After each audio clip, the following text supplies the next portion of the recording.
तो हम numericals question को हल कर रहे हैं। इसमें हमारा 10वां क्वेश्चन है।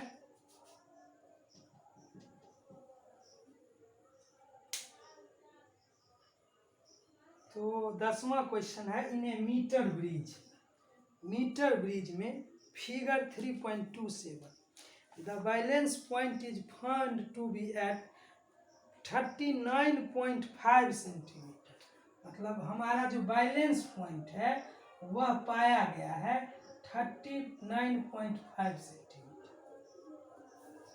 कहता है when the resistor Y is of 12.5 ओम। हमारा जो Y रेसिस्टर है वो है 12.5। तो कहता है कि determine the resistance of I x का निकालिए। तो मीटर ब्रिज तो आप पढ़े हुए थे। मीटर ब्रिज में हमको दो रेसिस्टर रहता है, एगो का वैल्यू हमको पता होता है और एगो का वैल्यू पता नहीं होता है। तो balance condition of metre bridge याद करिए, हम लोग पढ़े थे R/S बराबर L/100 माइनस L। यहाँ पर लिया गया है x और y, हो जाएगा x/y बराबर L/100 माइनस L। L हमारा बैलेंसिंग लेंथ है। इस प्रश्न में हमको दिया हुआ है L बराबर 39.5 सेंटीमीटर। तो अगर हमको निकालना है x का मान निकालना है, x बराबर क्या हो जाएगा L/100 minus L into Y. तो x बराबर L हो गया कितना 39.5 सेंटीमीटर, इधर हो गया 100 माइनस 39.5 सेंटीमीटर इंटू हो जाएगा 12.5। तो हो जाएगा यहाँ पर 39.5 सेंटीमीटर। 100 में से घटाएंगे तो हो जाएगा अप्रोक्सीमेटली 10 में से 5 में से 5 जाएगा तो 5, इधर हो जाएगा 9 में से 9 जाएगा 0, हो जाएगा 16.5 इंटू हो जाएगा 12.5। तो डेसिमल कैंसिल हो जाएगा, 5 से आप कट कर देंगे, इसको निकालेंगे तो लगभग में आएगा 8.16 ओम। कट करेंगे 25 पंचे 125, इधर करेंगे तो 12 पंचे 60, 121। और इसी प्रकार अगर आगे हम लोग कट करेंगे भागा देंगे तो 1.6 आएगा, तो लगभग हम लिख सकते हैं 8.2। तो हमारा आंसर एग्जैक्टली हो जाएगा, x का वैल्यू हो जाएगा 8.2 ओम। 8.2 ओम 8.16। और चूँकि यह 5 से बड़ा है तो जब इसको साइंटिफिक फिगर में हटाएंगे तो आपने क्लास पीछे की हुई है, तो जब 5 से बड़ा होता है पिछला में एक जोड़ देते हैं तो यहाँ पे आंसर हो जाएगा 8.2। ये हमारा पहला क्वेश्चन था। इसी में क्वेश्चन है कि determine the balance point of bridge एवं। कहता है कि इसी क्वेश्चन में ब्रिज का बैलेंस पॉइंट क्या होगा यदि x and y are interchange. यदि x और y को इंटरचेंज कर दे, मतलब x के जगह पर इंटरचेंज मतलब होता है एक स्थानांतर, मतलब क्या कहिएगा म्यूचुअल ट्रांसफर, मतलब एक दूसरे को बदल देना, एक के जगह पे दूसरा, दूसरा के जगह पे पहला। मतलब x के जगह पर y को रख दें, y के जगह पर x को रख दें। चूँकि बैलेंसिंग लेंथ डायरेक्टली प्रोपोर्शनल होता है रेसिस्टेंस के, तो अगर हम लोग x के जगह पर y को रखेंगे और y के जगह पर x को रखेंगे तो दूसरा में हो जाएगा balance point will be, balance point क्या होगा इंटरचेंज हो जाएगा। तो बैलेंस पॉइंट जो हो जाएगा, जैसे हम लोग देखें तो दो इंड है, एक A है और एक C है। तो A से चूँकि अभी जो बैलेंसिंग लेंथ हम लोग लिए हैं, इधर लिए हैं x को और इधर लिए हैं y को। बैलेंसिंग लेंथ हमारा कितना था 39.5 सेंटीमीटर। अब कहता है जब हम y को इधर ले आए x को इधर ले, ये बैलेंसिंग लेंथ उधर चल जाएगा, इधर वाला बैलेंसिंग लेंथ इधर हो जाएगा, तो हो जाएगा 100 माइनस 39.5 हो जाएगा 60.5 centimetre from end A end से। पहले जो था बैलेंसिंग पॉइंट कितना था 39.5 सेंटीमीटर की दूरी पर। अब जो होगा सी से 39.5 होगा और ए से जो हो जाएगा वो 60.5, मतलब पॉइंट जो होगा बैलेंसिंग लेंथ जो होगा वो इंटरचेंज कर जाएगा। जो पहले था इधर ए के तरफ से अब वो हो जाएगा सी के तरफ से, जो पहले था सी के तरफ से वह हो जाएगा ए के तरफ से। इस प्रकार हम लोग बैलेंसिंग लेंथ जो होगा वो इंटरचेंज कर जाएगा।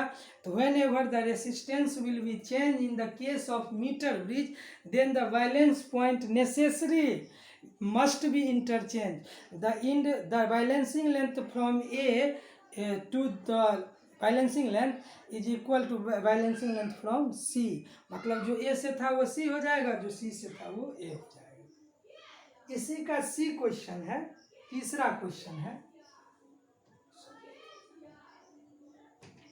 इसमें अगर C क्वेश्चन को हम लोग देखें,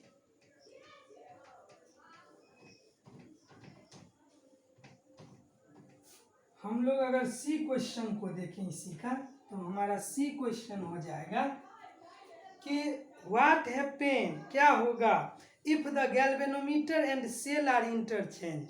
अगर गैल्वेनोमीटर और सेल को इंटरचेंज कर दिया जाए, तो गैल्वेनोमीटर और सेल को चेंज कर दिया जाए, मतलब जहाँ सेल है वहाँ गैल्वेनोमीटर दे दे। सेल क्या है, तो हमारे सर्किट को करंट प्रोवाइड करता है, और गैल्वेनोमीटर मेजर करता है। कहता है क्या होगा अगर सेल और गैल्वेनोमीटर को इंटरचेंज कर दे, मतलब सेल के जगह पर गैल्वेनोमीटर दे दिया, गैल्वेनोमीटर के जगह पर सेल दे दे, तो क्या हो जाएगा। तो at the balance point of no balance point होगा। क्यों नहीं होगा बैलेंस पॉइंट? बैलेंस पॉइंट क्यों नहीं होगा? तो galvanometer show no deflection, galvanometer show no deflection if cell and galvanometer are interchanged, galvanometer are interchange in metre bridge. Metre bridge में अगर सेल को और गैल्वेनोमीटर को इंटरचेंज कर दिया जाए तो किसी प्रकार का डिफ्लेक्शन गैल्वेनोमीटर में शो नहीं करेगा, इसलिए कोई भी बैलेंस पॉइंट हमको प्राप्त होने वाला नहीं है। चलिए 11वां क्वेश्चन हम लोग देखते हैं।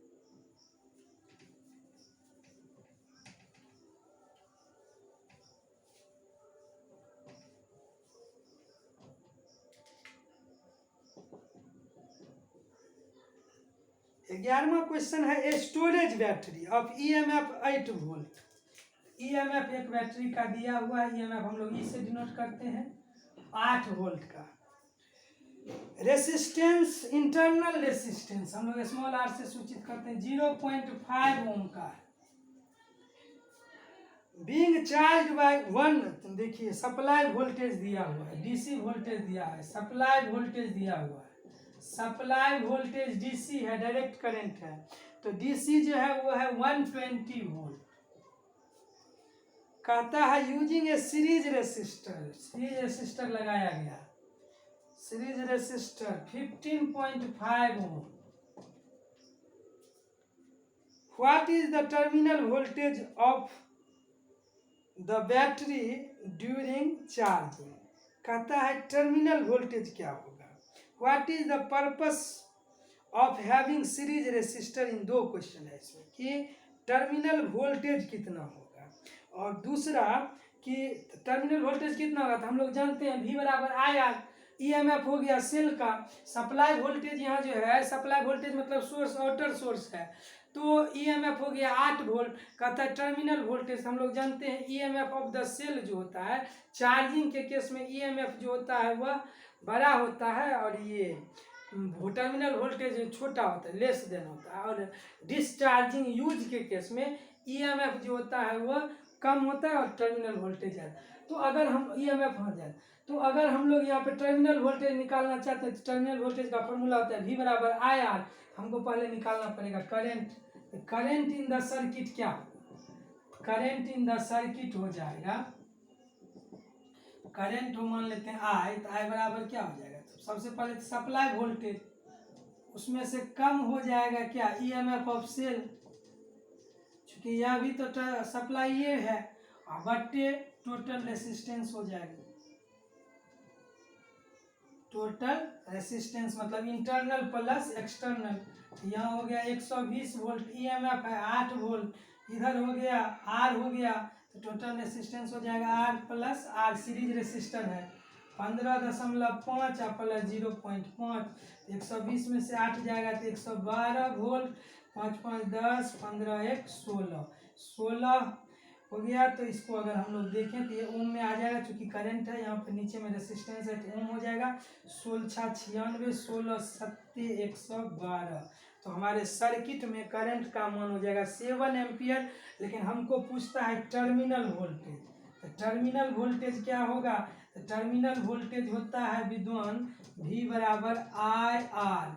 आई हो गया 7 एम्पियर और आर दिया है 15.5 ओम।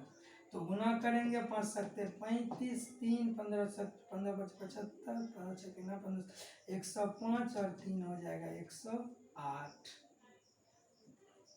तो हमारा आंसर हो जाएगा 108.5 वोल्ट। तो भी बराबर हम लोग जानते हैं होता है आई आर। आराम से हम लोग भी बराबर होता है, चूंकि ईएमएफ भी है, सॉरी तो यहाँ पर तो ईएमएफ भी है, तो ईएमएफ है चूंकि डिस्चार्जिंग का केस है, तो यहाँ पे हमारा इक्वेशन हो जाएगा, सॉरी तो हो जाएगा E plus I R, E plus I R. तो ई हो गया 8 वोल्ट, ई हो गया आई आर, आई हो गया 7, आर हो गया 0.5, 0.5 चूँकि चार्जिंग का केस है, आउटर सोर्स है, अगर यूज हो रहा होगा तो हो जाएगा ई माइनस आई आर। और अगर मान लीजिए ये यूज नहीं हो रहा है, चार्ज हो रहा है, तो उस समय हो जाएगा टर्मिनल वोल्टेज बराबर ई प्लस आई आर। तो हो जाएगा 8 वोल्ट 7 5 35, हो जाएगा 11.5 वोल्ट। तो हमारा आंसर हो जाएगा टर्मिनल वोल्टेज क्या होगा 11.5 वोल्ट। अब इसी में एक क्वेश्चन है, क्वेश्चन ये है कि सीरीज रेसिस्टर का इस्तेमाल क्यों करते हैं? तो सीरीज रेसिस्टर का इस्तेमाल हम लोग इसलिए करते हैं कि अगर सीरीज रेसिस्टर का इस्तेमाल नहीं करेंगे तो हमारा करंट जो होगा सर्किट में बहुत ज़्यादा होगा, और जब करंट का मान बहुत हो जाए तो हमारा सर्किट में आग लग सकता है, जिसको हम लोग शॉर्ट सर्किट करते हैं। तो series resistor is used to limit the current. Current के लिमिट कर, दुनिया में हर चीज़ को लिमिट करने के लिए हम कोई ना कोई संसाधन इस्तेमाल करते हैं। गाड़ी कितना भी स्पीड चलाए, ब्रेक लगाना जरूरी है, तो लिमिट सर्किट के में करंट को लिमिट करने के लिए हम लोग सीरीज रेसिस्टर निकालते हैं। तो हमारा आंसर यही है कि हम लोग सीरीज रेसिस्टर क्यों लगाते हैं? करंट को लिमिट करने के लिए। अब मान लीजिए अगर हम इसको नहीं लगाते तो क्या हो जाता? तो उस समय हमारा करंट कितना हो जाता है? देखिए अभी हमको करंट कितना है, 7 एम्पियर है। हमारा घर में जितना भी घरेलू, भारत में जितना भी घर यूज जनरली 220 वोल्ट होता है और लगभग 5 एम्पियर का करंट आता है। 5 एम्पियर का पर हमारा टोटल सर्किट लगभग में काम करता है। तो अगर हम लोग का यदि यहाँ पर यह सीरीज रेसिस्टर नहीं होता तो क्या होगा? तो सीरीज रेसिस्टर नहीं होता तो आई का मान हो जाता है 120 माइनस 8 बटे 0.5, 120 में हो जाएगा 112 बटे 0.5, दशमलव ऊपर जाता, 5 दूनी 10, 12 5 दूनी 10, 5 20। अब सोचिए कि उस सर्किट में कितना करंट आता, तो 224 एम्पियर का करंट आता। अब हमारे 5 एम्पियर पे जनरली हमारा जितना भी इंस्ट्रूमेंट है सब इंस्ट्रूमेंट काम करता है। अब अगर सर्किट में 224 एम्पियर करंट आ जाए तो आग नहीं लग जाएगा? आग लग जाएगा, जिसको हम लोग शॉर्ट सर्किट करते हैं। इसलिए करंट को लिमिट करने के लिए सीरीज रेसिस्टर का इस्तेमाल किया जाता है। तो सीरीज रेसिस्टर का इस्तेमाल किया तो 7 एम्पियर का करंट आया। अगर सीरीज रेसिस्टर का इस्तेमाल नहीं करते तो सर्किट में 224 एम्पियर का करंट आता, जो हमारा जितना भी सिस्टम है सबको फेल कर देगा, टोटल जल के राख हो जाएगा, हो सकता है घरों में आग लग जाए। इसलिए सीरीज रेसिस्टर को हम लोग करंट को लिमिट करने के लिए लगाते हैं। चलिए 12वां क्वेश्चन है। 12वां क्वेश्चन हमारा है कि a potentiometer arrangement a cell of EMF. एक सेल है जिसका ईएमएफ हमको दिया हुआ है, पोटेंशियोमीटर में तो आपको पता है ईएमएफ मेजर करते हैं या कंपेयर करते हैं। 1.25 volt 1.25 volt gives a balance point, बैलेंसो पॉइंट हमको दे रहा है। कितना दे रहा है? दे रहा है 35 सेंटीमीटर का लेंथ है। Balance point at length of wire. Cell is replaced, अभी सेल को हटा के दूसरा सेल दिया। कहता है ये हमको नहीं पता है, लेकिन बैलेंसिंग लेंथ जो आया हुआ है 63 सेंटीमीटर। तो कहता है कि what is the EMF of the cell. एकदम ये तो बहुत ईजी क्वेश्चन है। पोटेंशियोमीटर का तो हम लोग यूज किए थे बैलेंस पॉइंट निकालने। तो याद करिए हम लोग निकाले थे पहले E2/E1 बराबर L2/L1। ऐसा हम लोग खानदानी पढ़े हुए पोटेंशियोमीटर के केस में। तो लिख देंगे वी नो दैट। लैंग्वेज को थोड़ा बढ़िया करना है इंग्लिश में, तो लिखिएगा वी नो दैट। क्वेश्चन लिखने से पहले लिख दीजिएगा गिवन दैट। आंसर लिखते समय कि क्या सब दिया है। तो पहला सेल का ईएमएफ दिया है, बैलेंसिंग लेंथ दिया। दूसरा सेल का ईएमएफ नहीं दिया है, बैलेंसिंग लेंथ दिया हुआ। हमको E2 निकालना है। विद्वान E2 का फॉर्मूला क्या हो जाएगा? L2/L1 गुने E1। L2 हो जाएगा 63/35 गुने हो जाएगा 1.25 वोल्ट। हाँ ठीक है। चलिए सेंटीमीटर कटिए जाएगा। 7 5 35, 7 9 63, 5 से काटेंगे तो हो जाएगा 0.25। 25 5 125 हो जाएगा। इसको अगर गुना कर लेंगे 25 में 225 तो 2.25। तो दूसरा जो सेल होगा उसका ईएमएफ हो जाएगा 2.25 वोल्ट। चलिए यह चैप्टर हमारा लगभग में कंप्लीट है। अंतिम वीडियो, अंतिम क्वेश्चन पे हम लोग चलते हैं।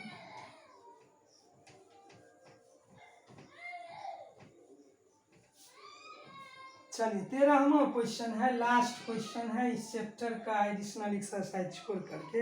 Number density of free electrons in A copper conductor.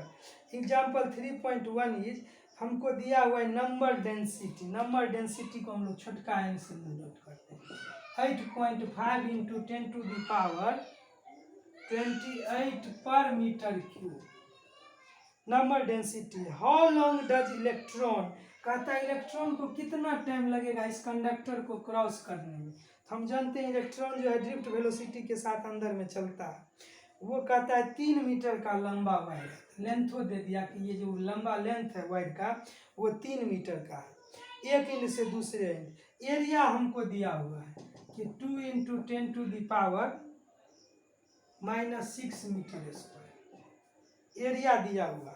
It is carrying a current 3 ampere, एकदम 3 एम्पियर। हमको कहता है टाइम कितना लगता है। तो विद्वान दुनिया में हम जानते हैं टाइम का फॉर्मूला होता है डिस्टेंस बटे स्पीड। तो यहाँ डिस्टेंस हमको दिया है, VD हमको चाहिए। VD लेकिन हमको नहीं दिया है, वेलोसिटी नहीं दिया है। तो वेलोसिटी तो हम जानते हैं करंट और वेलोसिटी में एक रिलेशन होता है, I = NEAVD। याद करें NEAVD। N हो गया नंबर डेंसिटी, E हो गया इलेक्ट्रॉनिकल चार्ज, A हो गया एरिया, VD हो गया ड्रिफ्ट वेलोसिटी। अगर हम लोग यहाँ से निकालें VD का मान, हमारा फॉर्मूला हो जाएगा VD बराबर हो जाएगा I/NEA। पुट कर दीजिए तो यहाँ हो जाएगा L/I/NEA। NEA ऊपर चल जाएगा, निगेटिव साइन होता है। ड्रिफ्ट वेलोसिटी अपोजिट डायरेक्शन में होता है, लेकिन हम लोग अभी प्लस माइनस का खेल छोड़ के सीधे देखते हैं। तो हो जाएगा NEAL/I। नंबर डेंसिटी विद्वान आपको दिया है 8.5। एकदम सब क्वेश्चन से पहले एकदम लिख दीजिए गिवन दैट, क्या सब दिया हुआ है। उसके बाद वी नो दैट, हम लोग जानते हैं जिस फॉर्मूला का इस्तेमाल करेंगे। जब भी न्यूमेरिकल सवाल बनाइए तो ये 2 चीज़ का इस्तेमाल करिए, बुझा जाएगा कि इंग्लिश आता है बच्चा को। गिवन दैट शुरू में और वी नो दैट फॉर्मूला के पास। और कुछ तो हमको लिखना है ABCD।